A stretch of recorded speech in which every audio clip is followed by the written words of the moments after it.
I've been lucky enough to have some fantastic business mentors over the years who have helped me not only scale my business, but also be happier and enjoy the ride a lot more. And I've distilled everything I've learned from them into 35 particularly important business lessons I'd like to share with you in today's video. In case you don't know me, my name is Olly Richards. I'm the founder of StoryLearning.com, a multi-7-figure online education business. I'm also a mentor and advisor to other online education business owners. 1.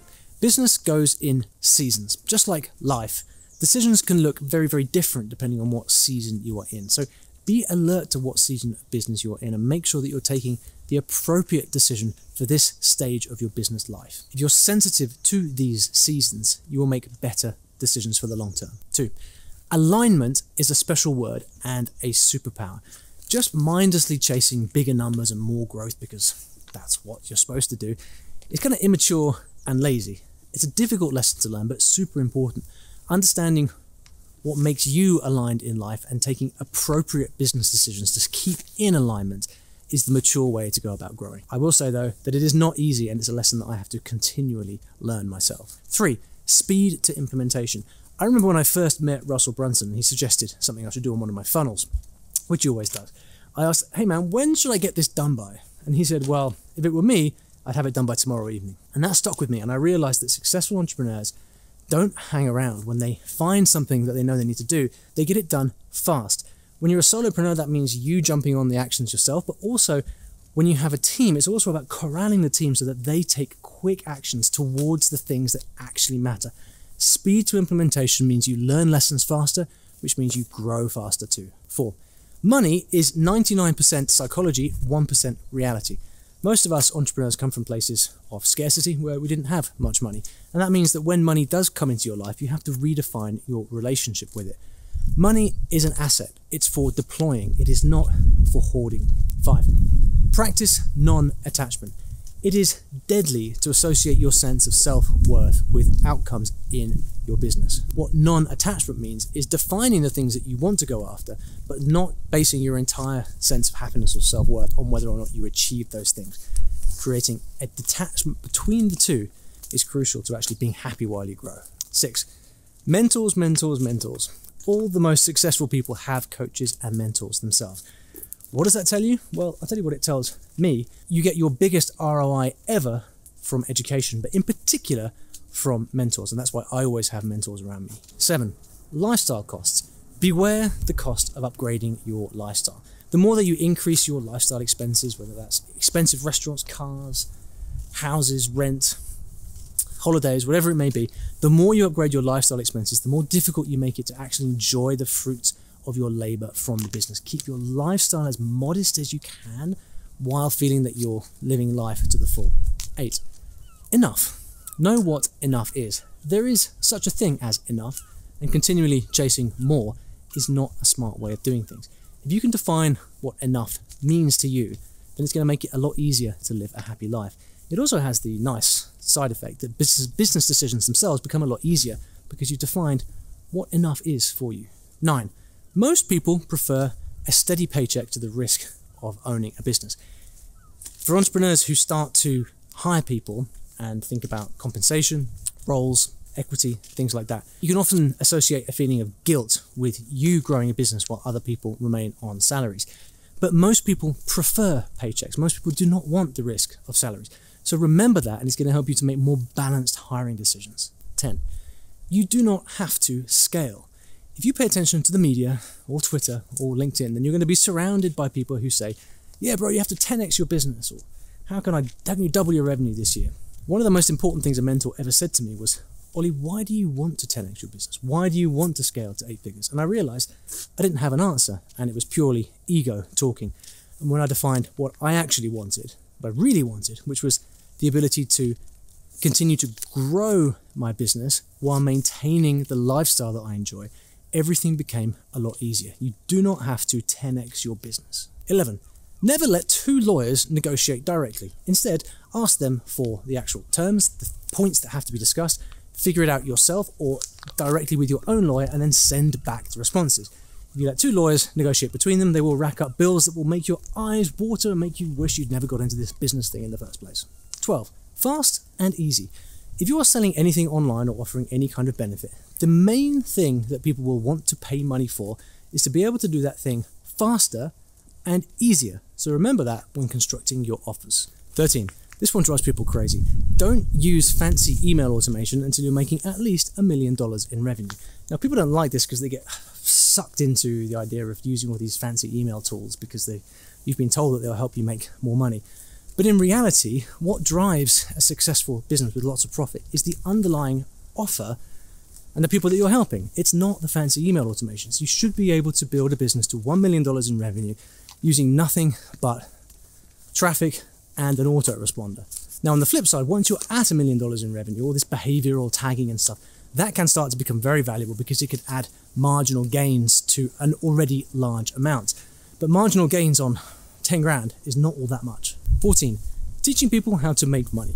If you can find a way within your business, or within your niche, to show people how to make money by doing the thing that you're teaching them, then you will start to make a lot more money within your business. This is a tough pill to swallow because as educators, we often think of money as being a bit of a dirty word. But there are often ways to combine the thing that you do with income generation, and this could well form a future evolution growth thingy of your business. So think about it. 15, what can you charge 10K for? I remember in one of the earliest masterminds I went to when I was figuring out what to do next, someone around the table turned around and said, Ollie, what can you charge 10K for? And I didn't have a very good answer for it at the time. But now that I'm a bit older and wiser, there are lots of things that I enjoy charging 10K for. There's always a small audience segment within your existing audience who will pay higher prices for a more bespoke, hands-on, personalized service. So get your thinking cap on. Think of ways that you can charge 10 grand for something, and you'll find that your business dynamics start to change very, very quickly. 16, access to you. You must guard access to you with everything you've got. The reason is that access to you is the thing that is most valuable in the eyes of your customers. It's also the thing that people will pay the most for. So keeping yourself at arm's length is usually a very smart business strategy. 17, $3 million in annual revenue. In my experience, $3 million in annual revenue tends to be the sweet spot for online businesses. And the reason is that there tend to be kind of natural limits to what one person or one person plus a team of people can achieve by themselves. Beyond that, you have to start doing a lot of paid marketing and scale your business quickly. And that can often involve negative lifestyle consequences, which can make you pretty unhappy. So if you're at that $3 million range, I think very, very carefully before intentionally trying to grow it further. 18, data is not everything. It's funny, data, because in one sense, it is everything. In another sense, it is not everything, which is incredibly helpful, right? Often, the things that matter most in your business, you cannot track. This is especially true if you have an evolved content ecosystem where leads will kind of bounce around between all these different content platforms before finally opting in or making a purchase. And these things cannot be easily tracked. And so what often happens is we end up settling for secondary metrics because simply we can track them, but they're just not as important. Where data fails, gut instinct and experience kicks in, and that is a powerful and good thing. 19, business challenges are highly predictable. I first got taught this by a mentor of mine, and I've since seen it to be true myself now that I work with many online entrepreneurs and see the challenges that they have. At different stages of growth, whether it be 10K, 100K, a million, 5 million, the challenges that you run into are highly predictable. And this is because in order to achieve different levels of scale, you have to do certain fairly predictable things, like market, like build a team, like get your finances under control. So it's been fascinating to see how predictable challenges are. And that also means there are very predictable solutions to these things, which is the sort of thing I'm trying to develop over here with this channel. 20. Most marketers are day traders, not value investors. Most marketers that you work with, especially on a sort of contract or consultant basis, are incentivized to get you short-term results. This is generally not good for your business. When a former mentor of mine encouraged me to think more like a value investor, the Warren Buffett rather than the day trader on Wall Street, it totally changed how I thought about investing into my business and produced fantastic longer-term results. 21. Build a cult around your personality, your own personal cult of personality. Russell Brunson first turned me onto this many years ago with his line of, you should build a culture. I don't know if he still says that or not, but it's completely true. See, the internet is a noisy place, but it's noisy mostly with people just spouting asinine, predictable, boring, plastic stuff. If you can make your personality clear and visceral, it's going to give people an easy choice about who to listen to. This is why I'm walking down a lane in Hobbitshire right now, and I keep talking about Hobbitshire as if it were a real place. Simply because the more interesting that I can be, and the more I can exaggerate my personality and make you associate all this stuff with me, the more you're going to pay attention to me over other people. Build a cult of personality. 22. Make more offers. Often the fastest way to increase your revenue is to simply make more offers. So if you don't have enough products, build more products. That means you can make more offers and you will make more money. And by the way, if you're enjoying this video, please subscribe to the channel and like the video. It really helps the growth of the channel. If you want to leave me a comment with your favorite thing so far as well, that would be super cool. 23, and I just realized it's kind of similar to an earlier one, but I'll repeat it anyway because it's such an important point. You do not have to scale. My mindset in my life did a complete 180 when I realized that scaling was not something that I had to do. I could instead just simply continue to grow in line with the things that I enjoy, the life that I enjoy. And that enabled me to really make a lot more out of the life that I already live. You do not have to scale, and do not listen to anyone who tells you you should, especially business coaches. 24. A players can come with a lot of baggage. Now, A players, which I would define as kind of industry professionals who make a career in one specific area, tend to move from job to job, are not straightforward hires. They come with very large salaries, very high expectations, the likelihood of culture shock within your existing team, and also the propensity to leave at the drop of a hat when they get a better offer. Instead, I've always hired within my audience, and that has made for people who not only love the culture, but know our products very well, represent the company really well, and also stay for years, which makes, ironically, for a lot more success in the long term. 25. The bigger you get, the more you need consultants. I think it was Neil Patel who first turned me on to this idea, and I quickly realized that it had been true in my own business. You know, when you first start, you learn a lot from courses, and then you start to attend masterminds and things like that. There's a path that goes from the kind of generic advice, and as you get bigger in your business, you need more and more specific advice, including eyes underneath the hood. And what consultants do that coaches and mastermind and courses cannot do is actually look at your specific situation, get under the hood, look at the data, look at what's going on. And that is how you really start to level up your business fast, because you can get that hands-on advice. So the bigger you get, the more you need to make use of consultants. Of course, that comes with a cost. Consultants tend to be very, very expensive, which can be a bit disconcerting if you're not used to spending large money on that kind of help. But the bigger the business, the bigger the stakes, the bigger the expense that has to be paid. It is well worth it. 26. Study A-list copywriters. Copywriting is a really unique skill. It's a killer skill because in order to be a good copywriter, you have to understand all aspects of the business, from the niche to the audience to the offer to the marketing to the sales. You have to be across all of it. And so studying A-list copywriters is really an education, not just in copy, but in business. 27. The holy metric. Only one metric matters in paid acquisition, and that is the following: average customer value divided by cost to acquire a customer. And as long as that number is greater than 1, you are quids in. Don't worry about other stuff. Only focus on one metric: average customer value divided by cost to acquire a customer. Get your average customer value up, get your cost to acquire a customer right down, and you'll be good. 28. Use different modalities to sell. There's so many different ways to communicate information. Text in an email, text on a website, a VSL, a webinar, phone calls. People consume information in different ways. That's part of the reason I have a social media account, I have YouTube, and I have an email newsletter. It's because people consume information in different ways. It can be the same information presented in different ways, in different modalities. So make sure that whenever you're selling something, especially that's more expensive, you present that information in different ways. You will make a lot more sales as a consequence. 29. Write your copy for an 8-year-old. This is extremely counterintuitive for anyone who enjoyed their English classes at school. But good communication on the internet is about communicating important points very, very simply. And the more flowery your text, the more confusing the message is, the harder to follow, the harder to receive the message is.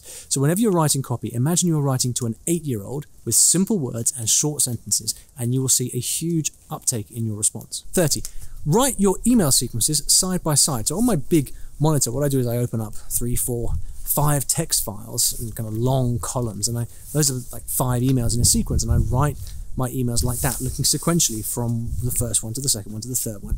If you think about it, your audience reads your emails in sequence, right? If they're reading all of them, which they're not always, but your audience follows your emails in sequence, and so you should also write them in sequence. And in order to do that properly, it helps to be able to see them side by side. So put your emails side by side on the screen and write them in that way. 31.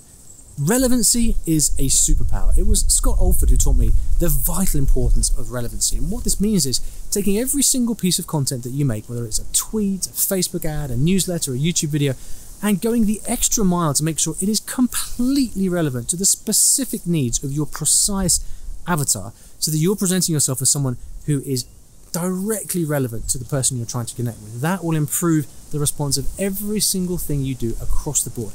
It's a mindset, and it's super important, relevancy. And you did remember to subscribe to the channel. I'm sure you did, so I don't need to remind you, right? 32. Split testing is often a complete waste of time. This is another one that tends to ruffle some feathers. But look, in order to split test properly, you need high levels of traffic, because if you don't, you can't get good data quick enough to make split testing worthwhile. So unless you have very high traffic running through the thing that you are trying to test, it is usually not a very good use of time to split test. What I prefer to do instead is big, audacious tests. Try something completely different, a totally different upsell, a completely different design on the landing page, and then just look for indicators, early indicators that predict what the response would likely be. You cut the ones that don't work, you then double down and run on the ones that do. But don't fall into the trap of split test. Yeah, split testing is kind of a cult. People learn about split testing early on and then start to waste all this time split testing everything. It's usually a waste of time until you get to a significant level of scale. 33. The best lists are small and curated. This means that you should use a lot of friction to get people on your list. And people don't like doing this because everyone likes higher numbers, right? A bigger email list is better. Well, yes, but not if it's with the wrong people. They will dilute the message. They will expose you to the wrong kind of audience capture. They will cost you more money because they're on your email list. Use high friction ways to make sure that the right people are getting onto your list. Justin Goff, for example, makes you fill out a Google form to apply to get on his list. I have a 117-page case study, which is going to be pretty damn daunting to someone who's just looking for a quick fix. So on your email list, but also throughout your business, use friction and barriers as a way to curate the right kind of people. You'll find that your energy levels jump, your response jumps, and your business will grow a huge amount as a result. 34.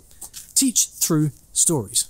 Now, I own a business called Story Learning, so you'd expect me to talk about this. But if you want information to be consumed and remembered and enjoyed, then conveying that information through a story is by far the most effective way to do this. I first learned the importance of this in marketing from Andre Chaperon, who had a fantastic course called Autoresponder Madness, where he teaches you to write emails with stories. I learned that way early on in my career, and it's totally defined the way that I communicate in general. Stories, stories, stories. 35. On video, you have to be double your normal self. Put it this way, I'm not usually strolling down this lane in Hobbitshire kind of with rapid head movements and a voice that kind of contours up and down, but I have to be because otherwise it's dead boring on video. Aim to double everything you do, your energy levels, your enthusiasm. If you do that, you will appear normal on video, and appearing normal is quite tricky to do, so be double your normal self on video. Now my question for you is, which of these 35 lessons did you find most impactful? I want you to leave me a comment below to let me know, and then check out this video over here, which YouTube, through its infinite wisdom, is pretty sure you're going to absolutely love.